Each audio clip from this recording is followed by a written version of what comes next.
ini peran pemerintah juga mensupport ya Mas ya terhadap Sangat Malang sangat Creative sangat Fusion ini. sangat mensupport. Jadi apa yang kita lakukan kepada pemerintah sebenarnya kita tidak muluk-muluk ya. Kita tujuan pertama adalah ingin cari teman. Adalah dari kita tahu bahwa di Kemenparekraf waktu itu ada 17 Bekraf ya waktu itu Kemenparekraf Bu Mariel Kapangestu kemudian ke Bekraf Oke. itu ada 17 subsektor bidang kreatif. Dan kita kumpul akhirnya 17 subsektor itu. Dan pemerintah semakin dekat sama kita karena kita punya banyak orang ya. Dan itu disupport, salah satunya tempat yang pertama disupport oleh pemerintah. Kemudian program-program yang kita coba ajukan kepada pemerintah, ternyata pemerintah merespon, mensupport itu. Salah satunya adalah kegiatan yang setiap tahun muncul, yaitu Festival Boys. Kita kan punya generasi nih, kita punya generasi baby boomer, kita punya generasi X gitu ya, kita punya generasi Y, kita punya generasi Z gitu ya. Lah generasi-generasi inilah yang bagi saya adalah tantangan gitu. Bahwa kami yang tidak punya keinginan mimpi yang muluk-muluk, kita pingin ketemu sama orang, kepingin mendedikasikan sebuah ide kita kepada kota. Ternyata ada beberapa senior-senior ini tadi, generasi-generasi baby boomer ini yang merasa bahwa ini siapa gitu. Saya sebagai koordinator Malang Creative Fusion di generasi ketiga menyampaikan kawan-kawan bahwa ayo ada sesuatu yang menarik namanya ekonomi kreatif. Tapi ingat bahwa ekonomi kreatif itu nggak akan cukup menarik ketika kita nggak mengenal namanya budaya kreatif. Jadi Malang Creative Fusion adalah sebuah jejaring lintas komunitas kreatif di Kota Malang yang siap untuk mensupport kota kita untuk menuju kota kreatif dunia. Halo Tribuners, kembali lagi bersama saya Septiana Cahyani dalam podcast Malang Live. Episode kali ini Tribuners kita akan mengulik tentang komunitas Malang Creative Fusion. Dan telah hadir di studio Tribun Jatim ini narasumber bernama Mas Dadi Wahyu Chang selaku koordinator Malang Creative Fusion. Selamat sore Mas Dadi. Sore.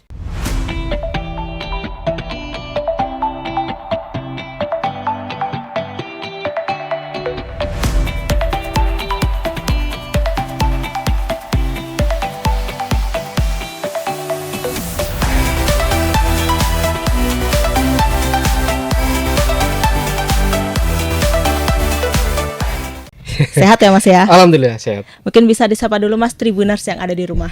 Halo Tribuners, dengarkan cerita saya bersama Mbak Eka. Ini kita mau cerita apa nih Mas? Mengulik tentang perjalanan komunitas di Kota Malang kali ya. Iya, komunitas ekonomi kreatif. Iya, Malang Creative Fusion ini ya Mas Malang ya, Creative Fusion. terutama.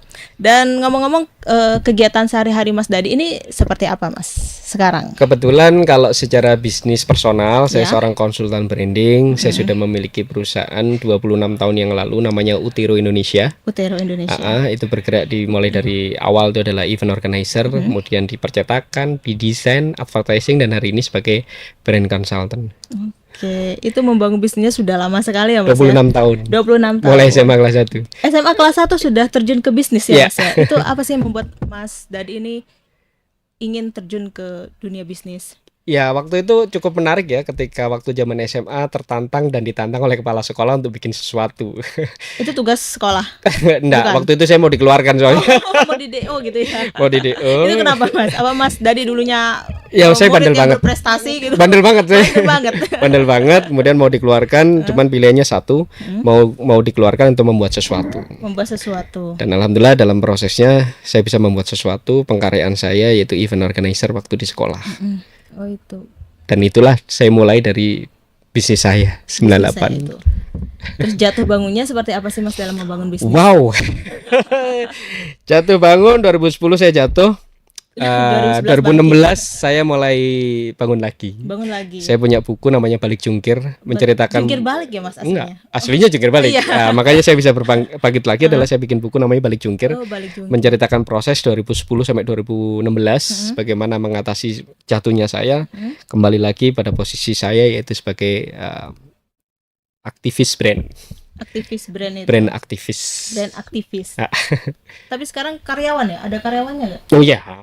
Sudah berapa Mas? Sekitaran 20 orang lah. 20 orang. Kita punya cabang di Malang, di Madiun, di Mojokerto, Surabaya, Jakarta. Wow, berarti Mas Dadi ini sudah membuka lapangan pekerjaan ya Mas? Alhamdulillah. Ya? Terus kalau misalkan dari bisnis yang Mas Dadi bangun, terus ini juga ada komunitas Malang Creative Fusion ya Mas ya. Yes. Itu apa itu Mas? Jadi itu keresahan dan kegelisahan saya perjalanan bisnis saya 18 tahun waktu itu ya. Ya, ini kan jejaring komunitas ini sudah 8 tahunan. Jadi 18 tahun saya menjalani bisnis saya. Waktu itu saya ngurusi perut saya sendiri. Saya ngurusi perut saya sendiri, ngurusin bisnis saya sendiri ya. Tiba saatnya saya itu punya keresahan bahwa saya ingin buat sesuatu lah untuk kota itu, Untuk Kota Malang sendiri. untuk Kota Malang. Atau untuk Malang Raya, Kota Malang dulu. Ya karena saya tinggal di Malang, Oke. ya saya ingin membuat sesuatu atau memberikan sesuatu kontribusi saya pada Kota Malang. Iya. Ya, di situ keresahan itu akhirnya ngobrol ketemu sama kawan-kawan, akhirnya ketemulah dengan kawan-kawan saya, dengan Vicky, dengan Mas Amar, dengan Sasa, dengan Avan gitu, Suga, Denny waktu itu ngobrol, mereka pada industri yang berbeda. Oh, industri yang berbeda. Saya di desain grafis dan Iya. periklanan, grafis teman-teman ada yang dari film, ada yang dari kuliner, kemudian ada dari animasi. Iya. Ya, lah, disitulah kita diskusi gitu loh. Diskusi, kayak kita bikin sesuatu yuk gitu loh, bikin sesuatu yuk, yaitu sebuah tempat jejaring lintas komunitas kreatif di situ. Nah, singkat cerita, waktu itu ketika saya punya asosiasi namanya Asosiasi Desain Grafis Indonesia, saya juga punya Asosiasi Advertising Malang. Jadi di situ semacam gini, ini kotak ya, Iya. jeruk ya, Iya. jualan jeruk ya jeruk gitu ya. Iya. Ya saya ngomongin desain grafis ya udah desain grafis. Satunya lagi apel ya sudah apel aja gitu. Nah kita ngomongin Asosiasi Advertising Malang ya udah apel aja. Lah saya tuh berpikir bahwa gimana ya kalau kita bikin sebuah ekosistem, yang dimana ini kayak pasar gitu ya. Ada jeruk, ada apel, ada semangka, ada apa dan segala macam sehingga menjadi satu entitas tersendiri gitu. Nah disitulah akhirnya kita bergerak untuk bikin sebuah jejaring lintas komunitas dan bertepatan juga dengan Kota Malang. Hari jadi. Enggak, waktu Kota Malang waktu itu kepemimpinan Pak Anton ya. Oh, oke. Kepemimpinan Pak Anton waktu itu ada namanya ICCN, Indonesia Creative City Network, sebuah jejaring lintas pelaku ekonomi kreatif di seluruh Indonesia. Itu bikin conference di mana ini konferensinya gitu. Nah, waktu itu ditawarkan di Malang. Oke, syaratnya satu, harus ada sebuah jejaring lintas pelaku ekonomi kreatif di Kota Malang. Harus dari berbagai macam. Harus ada jejaring lintas komunitas itu. Nah, kok bertepatan dari sini kita lagi membangun diskusi dengan kawan-kawan, di sini ada tawaran dari pemerintah. Ini syaratnya harus punya jejaring gitu. Lah klop juga kenapa kita nggak pasangkan gitu. Momentum ini jelek kita pasang, dipaksa dan terpaksa 2 hari kita harus launching sebuah komunitas Malang, jejaring lintas komunitas namanya Malang Creative Fusion. Berarti waktunya untuk launching tuh mepet banget ya. 2 hari. 2 hari. Persiapannya gimana Mas? Untuk Alhamdulillah launching itu. mungkin kegelisahan saya bukan kegelisahan pribadi ya. Iya. Kegelisahan saya adalah kegelisahan semua pelaku ekonomi kreatif ya. Jadi ketika kita berkumpul, kita rembuk kreatif, itu mereka semua sepakat gitu. Ayo kita bikin, ya wis ayo gitu. Urunan gitu ya. Waktu itu sama ada almarhum Mbak Yuyun Sulastri itu juga dia orang seni pertunjukan, dia punya kawan, wis aku sing bikin seni pertunjukan ya, aku yang bikin yang support alatnya, aku yang bikin panggungnya, aku bikin itu. Singkat cerita kita punya tempat basecamp pertama kali di gedung perpustakaan kota di belakang. Di belakang itu. Nah, itu nyewa atau enggak, dikasih pemerintah, disupport oleh pemerintah. Ada sebuah tempat waktu itu dengan Bu Yani, waktu Kepala Dinas Perindustrian sama Pak Selendra sebagai Kapit. Itu kita ada satu ruang gitu untuk ini pakai aja buat teman-teman gitu ya. Ya, kita 1 tahun di situ. 1 tahun di situ. Lalu berpindah-pindah basecamp atau gimana? Ya, dari situ setahun kita di sana. Kemudian setelah setahun pemerintah tempatnya mau dipakai. Ya udah akhirnya ada satu kesempatan juga momentum dari RKP BRI BUMN di daerah Dieng itu buka pitching sebuah tempat untuk pengelolaan rumah BUMN gitu. Nah, kita salah satu orang yang diundang untuk pitching. Nah, kalau nggak salah ada 5 atau berapa lembaga gitu untuk presentasi gimana kalau kamu mengelola sebuah rumah ini dengan caramu. Dan akhirnya kami Malang Creative Fusion lolos sebagai pengelola rumah BRI itu. Berarti seperti dikasih tanggung jawab gitu ya. Indikatornya adalah 300 lebih event dalam 1 tahun harus terlaksana. Dan alhamdulillah kita tercukupi 1 tahun itu. Dari situ 1 tahun selesai, kita pindah lagi. Pindah lagi. Pindah lagi. Kebetulan kita sama teman-teman ingin mandiri gitu ya. Udah kita mandiri aja lah. Caranya gimana? Kita cari tempat ya, nanti kita urunan bareng-bareng gitu. Nah, Berarti urunannya pakai biaya pribadi. pribadi sama teman-teman gitu deh. Akhirnya ada di dekat rumah saya di Bantara nomor 45 itu ada satu rumah gedung bekas dari sekolahan. Itu kosong gitu. Saya coba nembung, diskusi, saya mau bikin kegiatan, ngumpulin orang segala macem. Tapi saya nggak sewa. Iya. Cuman saya cuman support, punya uang. Iya. Ya, kalau nggak salah sekitar 15 juta gitu. 15 juta. Boleh nggak gede, Pak? 4.000 meter kalau 4.000 meteran gitu. Bolehkah saya merawat gitu. Saya cuman punya uang 15 juta. Ya, alhamdulillah dari keluarga Bapak Asikin, almarhum Asikin itu diberikan kesempatan untuk kita mengelola rumahnya. Wes ramai sudah, akhirnya ya rumputnya udah tinggi-tinggi segini ya. Akhirnya kita potongi bareng-bareng. Kita kasih dananya, kita cat tapi dari Propan waktu itu. Itu sponsor. Iya, sponsor dari cat ya. Disupport karena kita di komunitas itu. Singkat cerita, kita nempatin itu 3 tahun. 3 tahun. Setelah 3 tahun kontrakan habis. Oke. Akhirnya kita pindah ke rumah saya di nomor 25, dekat dari situ. Sampai sekarang. Sampai sekarang ini. Malang Creative Fusion. Base campnya ya? Base campnya. Berarti dari nomaden berpindah-pindah tempat, akhirnya base campnya di rumah? Di rumah saya. Mas Dadi sendiri? Ya. Ya, terus tapi kalau misalkan dilihat tadi, ini peran pemerintah juga mensupport ya Mas ya? Terhadap Malang Creative Fusion ini? Sangat mensupport. Jadi apa yang kita lakukan kepada pemerintah sebenarnya kita tidak muluk-muluk ya. Kita tujuan pertama adalah ingin cari teman. Dari kita tahu bahwa di Kemenparekraf waktu itu ada 17 Bekraf ya waktu itu. Kemenparekraf Bu Mariel Kapangestu, kemudian ke Bekraf. Itu ada 17 subsektor bidang kreatif. Kita kepingin punya teman banyak. Awalnya gitu doang gitu. Tapi setelah kita ingin punya teman, ternyata 17 subsektor itu di Malang ada semua. 17 subsektor itu. Subsektor itu ada semua, mulai aplikasi, game, kriya, fashion, desain dan segala macam itu ada semua. Dan kita kumpul akhirnya 17 subsektor itu. Dan pemerintah semakin dekat sama kita karena kita punya banyak orang ya. Dan itu disupport, salah satunya tempat yang pertama disupport oleh pemerintah. Kemudian program-program yang kita coba ajukan kepada pemerintah, ternyata pemerintah merespon, mensupport itu. Salah satunya adalah kegiatan yang setiap tahun muncul, yaitu Festival Boys. Festival Boys adalah salah satu program yang kita inisiasi yang disupport oleh pemerintah. Disupport oleh pemerintah Festival Boys. Festival itu Boys. Kalau Festival Boys adanya setiap tahun ya Mas? Setiap tahun. Tanggal berapa Mas biasanya? Macam-macam, paling tidak di daerah Hari Pahlawan lah. Oh, Hari Pahlawan. Hari Pahlawan. Berarti yang 2023 ini November kemarin. Berarti baru selesai di Oktober November kemarin itu. Kegiatannya apa aja sih Mas di Malang? Di Festival Boys-nya atau di Malang Creative Fusion? Festival Boys-nya. Di Festival Boys itu kan kita punya 17 subsektor bidang kreatif nih.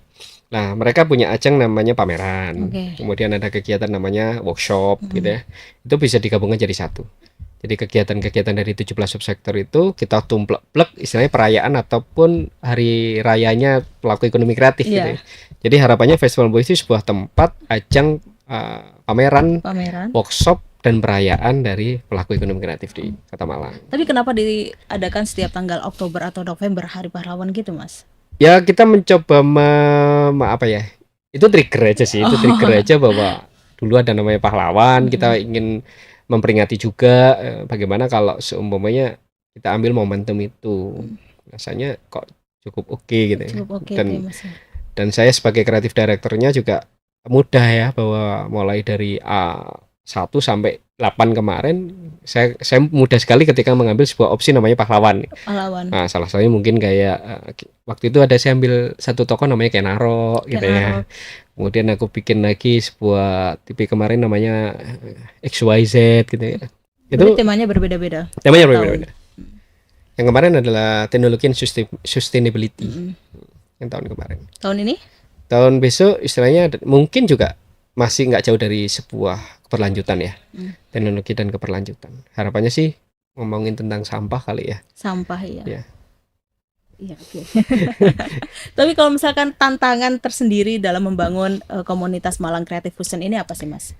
Waktu awal itu Malang itu kan senang ditantang ya, senang ditantang. Jadi karena saya juga orang branding, saya juga orang aktivator dari sebuah advertising.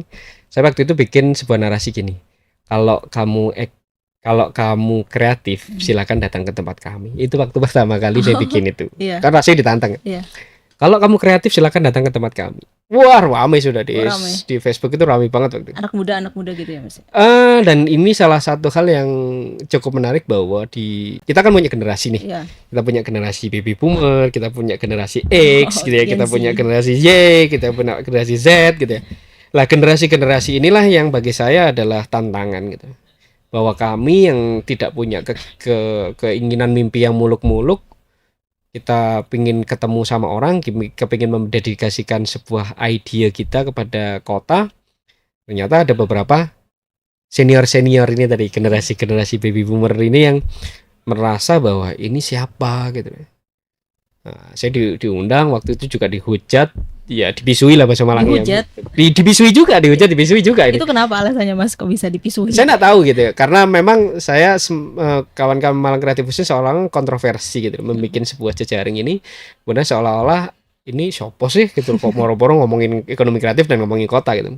Kami diundang oleh orang-orang senior yang alhamdulillah saya dicecar begitu banyak sampai dikatakan karbu opo gitu. Nah, karena saya orang Malang ya saya juga memberanikan diri untuk mengatakan bahwa kalau diperkenankan semua orang yang di sini menjadi penasihat kami. Oke. Dan alhamdulillah mereka semua merespon iya. Salah satunya adalah almarhum Pak Rudi Satrio Lelono yang bikin logonya Arema itu ya. Oh iya. Nah itu juga generasi pertama juga bahwa kami disupport oleh beliau dan kami merasa terbackup dengan orang-orang senior dan mengawal kami pada track yang sebenarnya gitu. Ya. Jadi intinya Malang Creative Fusion ini mendorong ke arah ekonomi kreatif ya Mas Yam. Ya. Membangun pertumbuhan ekonomi kreatif. Harapannya begitu. Sekarang kan sudah memasuki era digitalisasi ya Mas ya. Dan menurut kacamata Mas Dadi sendiri bagaimana sih pertumbuhan ekonomi kreatif di Kota Malang sendiri? Cukup signifikan ya. Jadi MCF ini kan sudah berjalan 8 tahun gitu, mulai dari 2016 gitu ya. Yang waktu itu saya hanya mengenal sebuah asosiasi desain grafis periklanan itu, ternyata begitu saya masuk di sini tuh banyak banget nih. Film, fotografi itu orang-orang yang berserakan ya di cepitan kampung, cepitan gang itu ternyata banyak banget di Malang dan 17 subsektor ada semua loh. 17 subsektor tuh mau ya seni rupa jelas ada. Aplikasi ada. Arsitek ada. Ya. Kemudian desain interior ada. Semua itu ada, cuman mereka berserakan gitu loh. Ada di mana-mana gitu loh. Dan di Malang 17 itu ada semua. 17 ada lengkap gitu. Lengkap ya, dan itu yang mengawali kami bahwa di Malang itu seksi gitu. Di Malang itu banyak hal yang harusnya ini bisa jadi sesuatu gitu. Dan 8 tahun perjalanan ini saya semakin yakin, semakin jelas bahwa Malang itu kreatif memang. Kumpulannya orang-orang kreatif gitu. Kumpulannya orang-orang kreatif gabung di Malang Creative Fusion. Ya, Malang Creative Fusion salah satu dari bagian debu lah untuk membuat ekonomi kreatif Kota Malang menjadi sesuatu gitu. Seperti itu ya Mas. Ya. Tapi kalau MCF ini kan juga mendorong ke arah pelaku UMKM ya Mas. Ya. Terus bagaimana peran MCF dalam mengembangkan usaha UMKM di Kota Malang sendiri dengan berbasis industri kreatif? Ya, jadi kalau saya mencoba mengkategorikan ya, ada namanya UMKM, ya, ada namanya UKM, usaha mikro kecil menengah, usaha kecil menengah, kemudian masuk ke industri gitu, industri kecil menengah. Nah, ini sebuah plotting yang saya pikir saya hanya fokus pada melihat bahwa ini adalah pelaku gitu, pelaku ekonomi kreatif. Dan ini yang saya lihat bahwa MCF itu harus berisi orang-orang itu dan harus kenal dengan orang-orang itu, bukan makelar. Bukan reseller gitu. Mereka adalah produsen, mereka adalah orang-orang yang bergerak di bidang pelaku ekonomi kreatif. Nah, apa peran kami? Bahwa kami belajar terus bertumbuh berkembang, bahwa ada beberapa hal yang kita fokusnya adalah di 3. Satu, fokus penyerapan tenaga kerja. Kemudian yang kedua adalah peningkatan PAD. Nah, ketiga adalah bagaimana sih kualitas ekspor itu bisa dimiliki oleh kawan-kawan UMKM, UKM, IKM gitu. Nah, kalau kita fokus pada kualitas ekspor, otomatis kan kualitasnya harus benar gitu ya. Packagingnya harus benar, desainnya harus benar dan segala macam. Nah, kita tidak lepas pada namanya rantai nilai gitu. Rantai nilai itu kayak kreasi, produksi, distribusi, konsumsi, dan konservasi. Mm. Jadi bagaimana kita akan fokus mulai pengembangan kayak inkubasi. Teman-teman kuliner gitu misalnya, keripik gitu. Kamu sekarang dari mana? Aku masih tahap idea Mas, bikin kreativitas gitu. Oke, terus kemudian kalau produksi gimana? Distribusi gimana? Konsumsi gimana? Konservasi gimana? Itu yang kita sampaikan kepada mereka, bahwa akhirnya muncullah program-program semacam kayak inkubasi, pelatihan, workshop, dan segala macam. Dan peran MCF di sana adalah mendorong dan menjembatani untuk mengakselerasi sinergitas dengan pemerintah. Tapi kalau sekarang pelaku UMKM di MCF sendiri tuh sudah berapa, Mas? Kalau secara data yang belum termasukkan secara digital ya, saya punya data itu 14.000 pelaku ekonomi kreatif. 14.000 pelaku ekonomi kreatif yang terdeteksi di kami. MCF gitu ya, Mas ya? Bukan di MCF. Jadi kami mendata. Malang Creative Fusion itu mendata kawan-kawan, mulai dari mendata secara personal, mendata secara kelembagaan, mendata secara dengan pemerintah. Itu ada 14.000 yang saya punya datanya. 14.000 itu ya, Mas ya. Tapi kalau misalkan Tribuners yang ingin bergabung di MCF itu caranya seperti apa, Mas?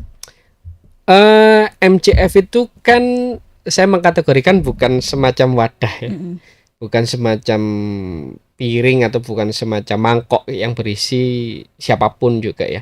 Tapi kami itu lebih pada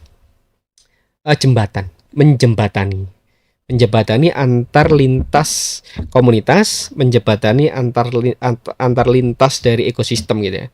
Kan ada namanya komunitas ya. Kemudian antar komunitas kita sebagai jejaringnya.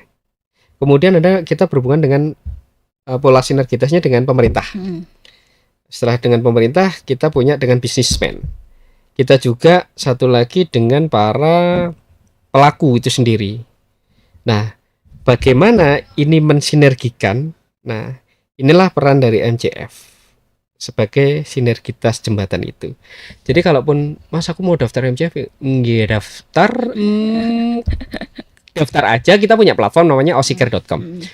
Datanya itu untuk kamu sebagai deteksi sebagai pelaku. Nggak harus punya emblem, nggak harus punya member, ID card, atau mungkin bayar anggota, enggak. Karena kita fokusnya bukan berseragam ya. Di MCF itu tidak berseragam dan tidak kita seragami. Siapapun boleh masuk di Malang Creative Fusion asal dia adalah pelaku ekonomi kreatif, bukan makelar, bukan reseller. Pelaku ekonomi kreatif. Dan untuk program ada di Malang Creative Fusion ini apa aja sih, Mas? Kalau secara program sebenarnya gini. Kita itu waktu bertemu dengan kawan-kawan, dengan komunitas ini berdiskusi bagaimana sih kita memberikan support pada pemerintah gitu ya. Atau kita mau buat sesuatu, kita nggak bisa bergerak tanpa sebuah kebijakan gitu. Ya kayak. Jadi ketika saya dengan Mbak Eka, kita mau bikin sesuatu nih di Kota Malang, kita siapa kan gitu. Kita siapa gitu. Nah, tapi karena kita diskusinya sering intens dengan kawan-kawan, akhirnya gini, kita ini harus gandengan dengan pemerintah, masuk ke sistem namanya sinergitas tadi. Masuk ke sinergitas itu kita dorong yuk pemerintah untuk bikin apa? Ya paling enggak kita nggak perlu demonstrasi kalau mau bikin sesuatu gitu.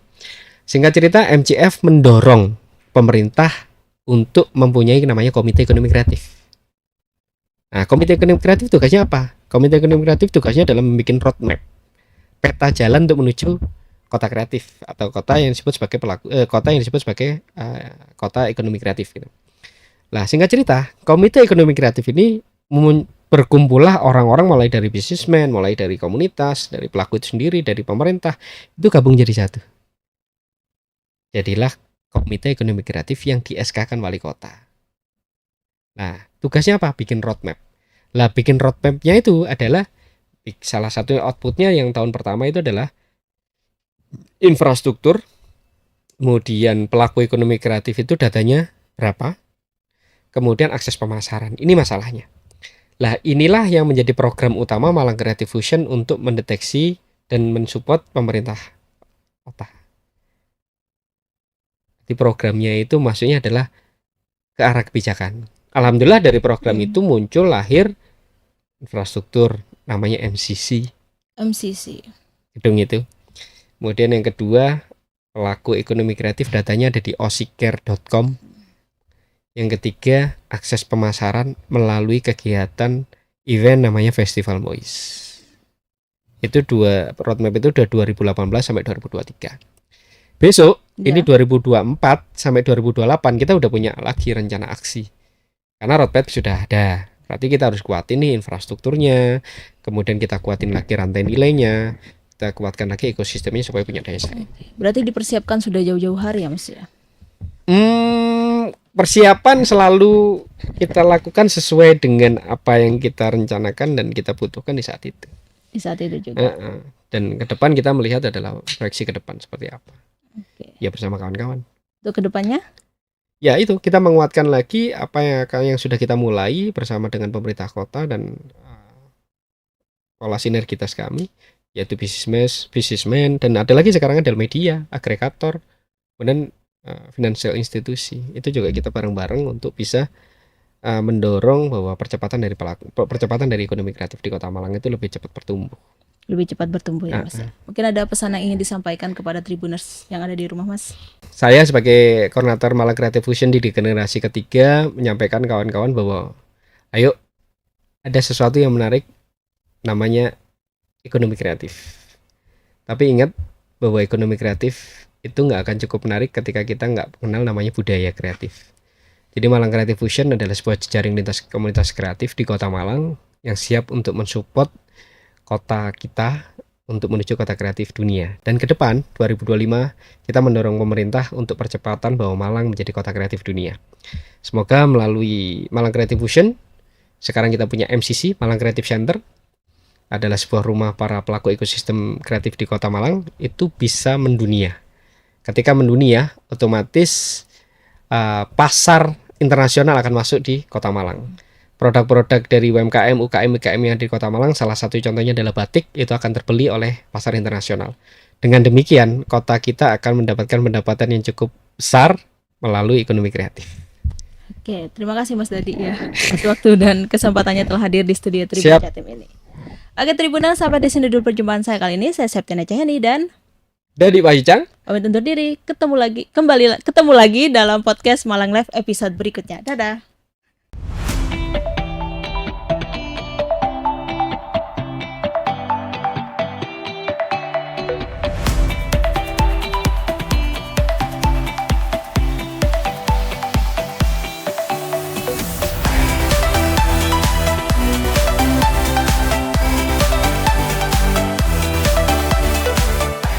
Download Tribun X sekarang, menghadirkan lokal menjadi Indonesia.